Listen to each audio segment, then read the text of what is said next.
Hi guys and welcome to another video. This is my first quarantine video and I'm planning to talk about my biggest growers from Eurovision 2021 since I had my first reaction.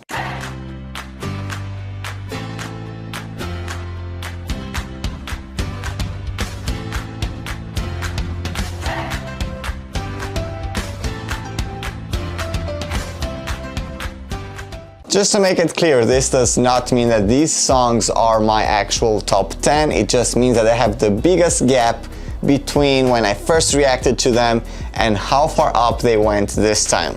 I will tell you though, the country that's on the number 1 did go from my bottom 5 all the way inside top 10. Before I start doing this, please don't forget to like, share and subscribe if you like this type of content. Also, let me know in the comments down below which ones are your biggest growers, songs that you did not like in the beginning but you like now.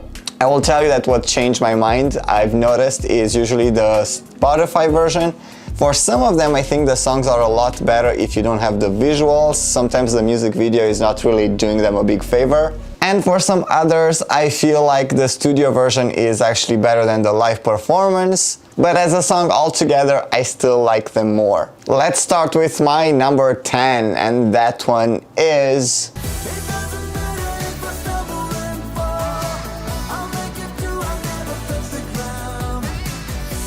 Poland. This song, I know, does not have a lot of fans. I know that a lot of people are unhappy with the pick for Poland. A lot of Polish people do not like that this guy was picked. But in the end, I'm only judging the song, and I have to say, even the first time when I've listened to it, I did not hate it the way some people do. I will agree it's not some sort of masterpiece, but it's not a bad song. And actually what I've noticed is that when you listen to it on Spotify, it is a very good song for walking/jogging. I've never really skipped the song, which means I do like it. At the same time, I'm never really actively looking for it, but it definitely grows on me. And I still have to say, even the music video, I still think is quite fun.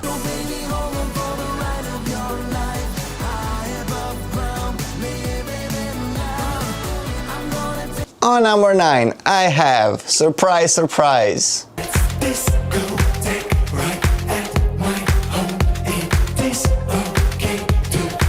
If you're part of my closest group of Eurovision friends, you would know I did not really like this song. I would still say it's not one of my favorites. I don't feel the same level of hype as the other fans usually do. But something that changed recently is the fact that I can understand why some people like it. In the beginning, I couldn't even understand that. I thought it was quite annoying. All the theatrical parts of it, for some reason, I don't like. I do like weird things, but not things that look like they've been done weird on purpose just for the sake of being weird. But again, listening to the Spotify version, not having the visuals, it did help to change my mind. I also kind of understand the message of the song a bit better. As I said, not one of my favorites right now to win, but I totally understand why people like it, and it grew on me.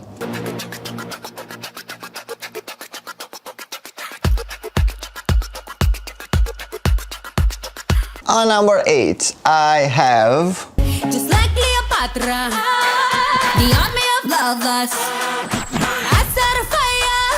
Azerbaijan with the song Matahari, which is pretty much Cleopatra. I did say this in the first reaction of the video. I thought it would be a very big no-no for me. But the more I listen to the song, I do get into it and I like it as a standalone song. I do still notice all the similarities. I did see in some of the comments, a lot of people don't agree with me. They say that a lot of the song has the same structure, but you have to be honest and admit that the structure of this specific song is extremely similar to Cleopatra.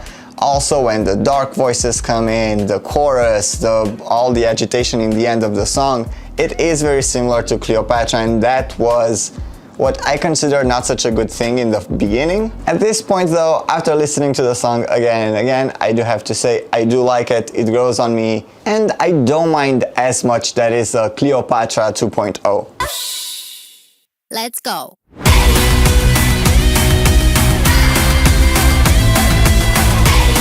On number 7, I have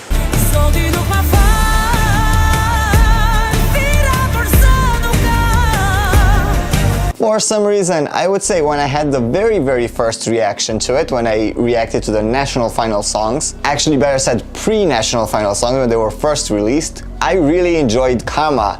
Then the live performance happened, and although I don't think anything was wrong vocally, something visually did not really help me understand better the song. It actually made it more confusing, and I did not really enjoy it all that much. But when I go back to the studio version, I do like it a lot, and now with the revamp, I would have to say I did like the beginning, like those very hard beats in the very beginning of the song. I did like the original ones better, but overall, I think what they've done with the revamp, the song works a lot better as a whole. And I also think I was a little bit more critical with Albania because it was the first country that picked their song, and we also have nothing to compare it with. I will have to say also the Albanian song seems to be more of a standouter. I really don't think it will be a song that will be forgotten. There will just be people that will like it and people that won't. This is definitely not your classical pop song or radio friendly song, although I do see that this could be radio friendly. It's not what you usually hear on a radio. So yeah, recently Karma did go a little bit higher up in my rankings.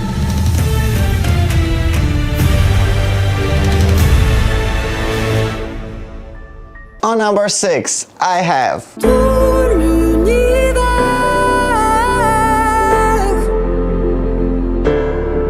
I do like John quite a lot. If you guys remember last year when we did our national final, I did put him on the first place. I really liked his live version, and even this year when I had my first reaction to the song, I did tell you that it might become a grower, because last year at my first reaction, I still did not even put him in my top 10. Everything changed once I heard the live version, and the same happens this year. I just think that his vocals are incredible, and I really think he's gonna do very well. Just like with most of the others that were on this list, my only thing is I don't think I like the music video as much, and listening to the song on Spotify helped me understand it a little bit more and actually get into that mood a little bit more.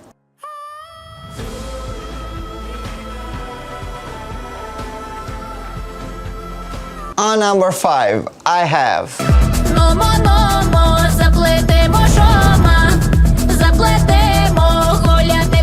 I did tell you when I had the reaction that I posted on YouTube that actually I had another first reaction to the song before it was a revamp. But right after filming that, someone let me know that they're gonna revamp the whole song, so I said let's not post that and just wait for this version. And this is what happened. In the original one, I thought it was a little bit boring. I did understand what the weirdness of it was, and I thought it was quite fun. The problem was with the original version that at some point I thought it was just a plateau, like nothing happened, and I started getting bored.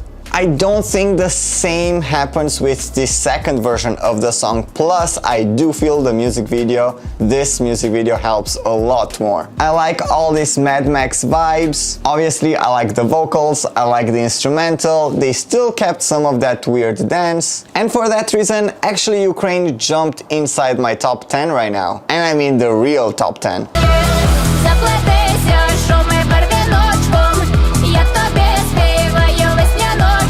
On number 4, I have Voy a quedarme, prometo quererte más que ayer. Voy a besarte. Last year's song from Spain was not one of my favorites. Actually, it was quite low in my bottom part. And this year, after a first reaction, although I did not like it, I was not all that impressed. I just thought it was a good song, and compared with 2020, I thought it was a lot better. But again, something happened while I was listening to it on Spotify, and I can understand the song a lot better, and again, I do get into that mood. The vocals are good, something that I said from the very beginning. I do think he's a very good singer, but I was lacking kind of some sort of connection with him. Like, the song is supposed to be very emotional, and for some reason I was not really getting that. I do feel that he gives a lot of emotion vocally, but like visually, the staging, the way it happened live in Spain, I don't think it was all that interesting. But when you remove that and you just hear the studio version of the song, I do feel the emotion. I also can understand the lyrics a lot better, and I pretty much just like to create my own story in my head while I'm listening to it, which obviously, because it's my own, I think is better than what I was visually seeing on YouTube. For that reason, Spain jumped quite a lot in my favorites this year, very close to break my top 10.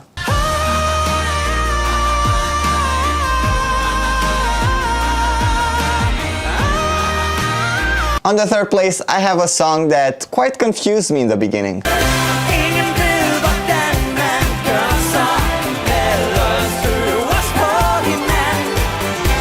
And yes, it is Denmark. I did not know what to get from it after I've listened to it the first time. I really liked the live stage that they had in Denmark, but I think my issue was the live version of the song, like the vocals, something was a little bit off, or not necessarily off because nothing really sounded bad, but I don't think it was as much energy. But again, after listening to the Spotify version, I understand this song. I can see why people really like it. And also it is one of my to-go songs when I start a playlist. I do think that overall it is a very fun song. I think it will be a very fun performance. I think they're gonna be all neon and flash. I like that. And from all the songs that we had this year, including national finals with the 80s vibe, I think is one of the best.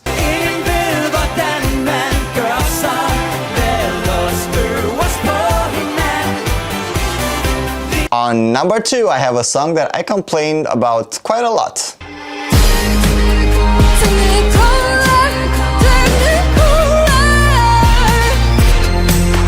It is Technicolour from Australia. As you guys know, I was not all that impressed with the vocals. Also, the version of the video that I've listened to the very first time was not even yet edited, apparently. The newer version of the live performance that was uploaded on the Eurovision official channel is definitely a lot better.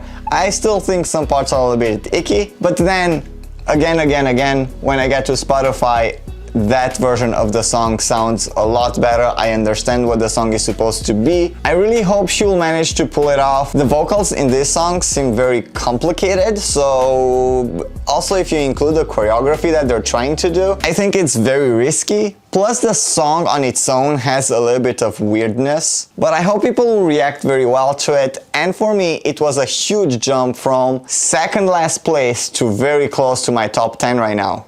But I got power, yeah. Midnight is the hour, yeah. Time to take off your clothes.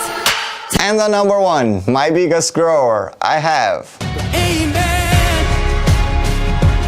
Amen.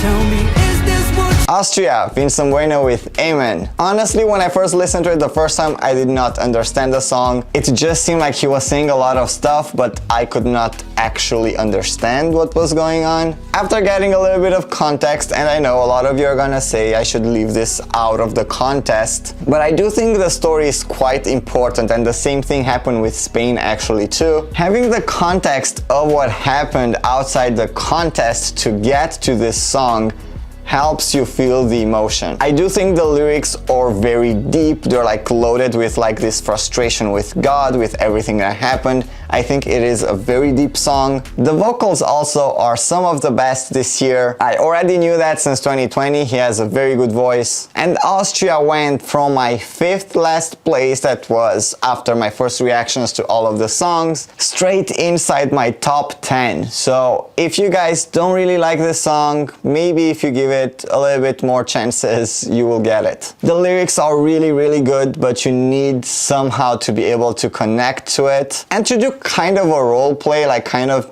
be in his shoes, and then you'll understand it a lot better. It's just another funeral to you, but for me it's the end. And these were my 10 biggest growers in 2021. What do you guys think? Do you have any growers? What about the opposite? Do you have any songs that you liked in the beginning and now you kind of got tired of them? Or maybe something else happened and it just changed your mind? Let me know in the comments down below. Also, don't forget to like, share, subscribe. Please stay safe, guys, and I'll see you in a future video. Bye.